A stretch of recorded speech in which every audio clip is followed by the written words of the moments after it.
Hello, everyone. As we mentioned yesterday, it's not enough for Russia to continue terrorizing Ukrainian civilians. They're also hell-bent on plunging the rest of the world into a food crisis. Multiple sources described this new wave of attacks unleashed by Russia against the south of Ukraine as hellish. And one of the objects struck was a grain storage and shipment facility.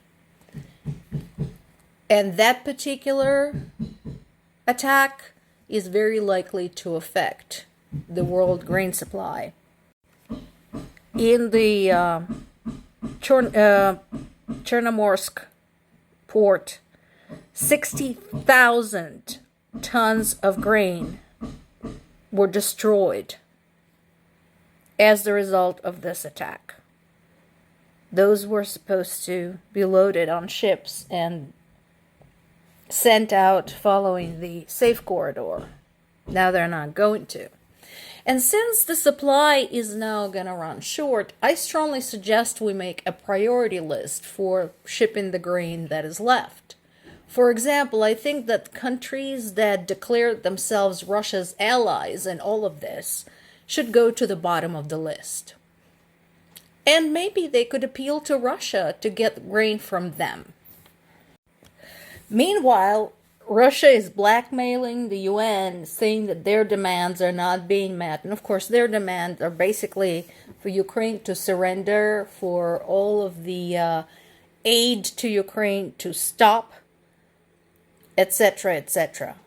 So basically to be indulged in its invasion of Ukraine. Otherwise, it's going to continue terrorizing the grain shipments.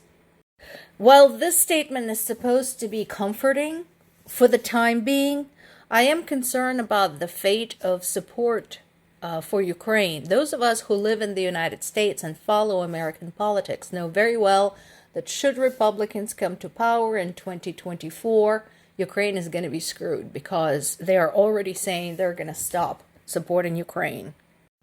And then there is this little bit of scandal. Not to be outdone by UN and Amnesty International, who had harassed Ukraine for the way it was defending itself. Red Cross is now in the news because Belarusian branch of the Red Cross had participated in the kidnapping of Ukrainian children, forbidding them to speak Ukrainian and attempting to indoctrinate them with anti-Ukrainian propaganda.